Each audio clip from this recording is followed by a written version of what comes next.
Home minister Anitha గారికి home శాఖతో పాటు ఇంకో కీలకమైన శాఖను కూడా అప్పచెప్పారు చంద్రబాబు గారు అని అంటున్నారు పేరు నానిగారు.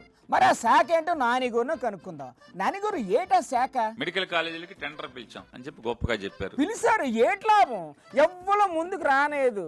ఆదోనిలో కిమ్స్ టెండర్ వేసిందని చెప్పని మొత్తం ఈనాడు జ్యోతి ఆడు ఈడు ఎవడ పడితే ఆడు డబ్బాలు కొట్టేశారు. ఇప్పుడు నిజంగానే కిమ్స్ వాళ్ళు వేసారండి ఆ టెండర్? కిమ్స్ హాస్పిటల్ వేయడం మాకేం సంబంధం లేదు, మేము వేయలేదు, కిమ్స్ హాస్పిటల్ వాళ్ళు చెప్తారు. కిమ్స్ వాళ్ళు కాదంట, ఆ హాస్పిటల్లో పనిచేసే ఓ డాక్టర్ గారు వేసారంట ఆ టెండర్.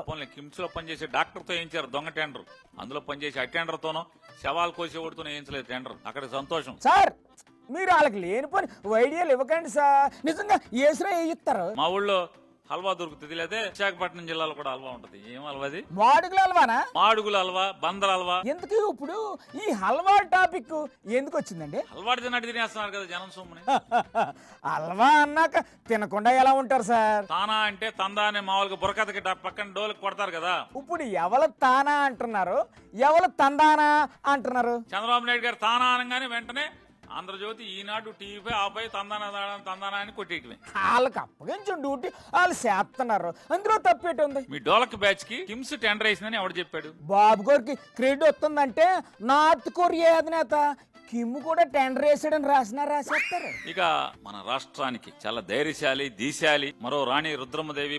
ఎవరు సార్ ఆ రాణి రుద్రమదేవి? మరో ఝాన్సీ లక్ష్మీబాయి గారు అంతా ఎస్ఎస్ ఉన్నటువంటి హోమ్ మినిస్టర్ గారు. ఓహో, మన హోమ్ మినిస్టర్ అనిత మేడం గారా?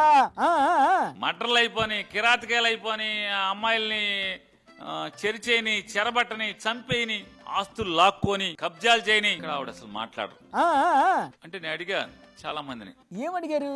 ఏంటి అసలు హోంశాఖ వదిలేసి జగన్ ని దూషణ శాఖ ఇచ్చారేంటి ఆవిడకి? దూషణ శాఖ కాదు సార్, మేడం గారిది హోంశాఖ. పేరేమో హోంశాఖ, బ్రాకెట్లేనేమో జగన్మోహన్ రెడ్డి దూషణ శాఖ. మేడం గారికి ఒక్కరికే కాదు సార్, చాలా మందికి ఇచ్చారు ఈ దూషణ శాఖ.